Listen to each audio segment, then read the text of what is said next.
শুটকি খেতে ভালোবাসেন আর বেগুন যদি হয় সেই শুটকির সাথে, তাহলে তো কথাই নেই। আজ রান্না করব গ্রাম বাংলার স্বাদে ভরপুর শুটকি বেগুন। গ্রানেই জিভে জল চলে আসবে। প্রথমেই আমি কতগুলো বেগুন ছিলে কেটে টুকরো টুকরো করে নিয়েছি। তারপর কিছুক্ষণ বেগুনগুলোকে পানিতে ভিজিয়ে রাখবো, তাহলে বেগুনের যে কালচে ভাবটা এটা চলে যাবে। না হয় তরকারিটা দেখতে কালো কালো হয়ে যায়, দেখতে ভালো লাগে না। সেজন্য কিছুক্ষণ ভিজিয়ে রেখে তারপর বেগুনটা ভালো করে ধুয়ে নেব। এই যে দেখুন, কিছুক্ষণ ভিজিয়ে রাখার পর কীরকম কালো কালো পানি বের হচ্ছে বেগুন থেকে। সে বেগুনটাকে ভালো করে ধুয়ে আমি চুলোতে চলে যাব। চুলোতে একটি ফ্রাই প্যান বসিয়ে তেল দিয়ে দেব। তেল দিয়ে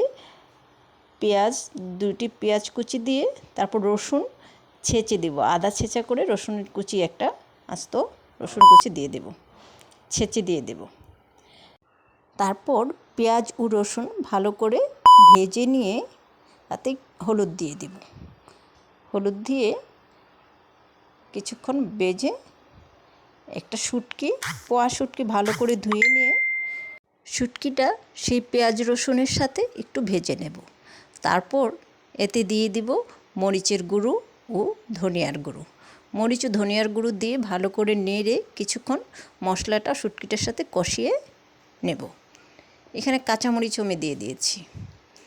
কষানো হয়ে গেলে তারপর সেই যে কেটে রেখেছিলাম বেগুন, সেই বেগুনের কুচিগুলো দিয়ে দেব এই মশলাতে। আপনার যদি রেসিপিটা ভালো লেগে থাকে তাহলে ভিডিওতে একটা লাইক দিন, বন্ধুদের সাথে শেয়ার করুন আর সাবস্ক্রাইব করতে ভুলবেন না। আর ফেসবুক থেকে দেখে থাকলে ফলো দিতে পারেন। এখন সেই মশলার সাথে বেগুনটা দিয়ে কিছুক্ষণ জাল করে নেড়ে চেড়ে নামিয়ে নেব। এই যে দেখুন কি দারুণ হয়েছে কালারটা। আমার শুটকি দিয়ে বেগুন তরকারি হয়ে গিয়েছে। দেখুন কি দারুণ হয়েছে, গরম ভাতের সাথে খেতে অসাধারণ লাগে। আবারও নতুন কোনো রেসিপি নিয়ে হাজির হব। আল্লাহ হাফেজ।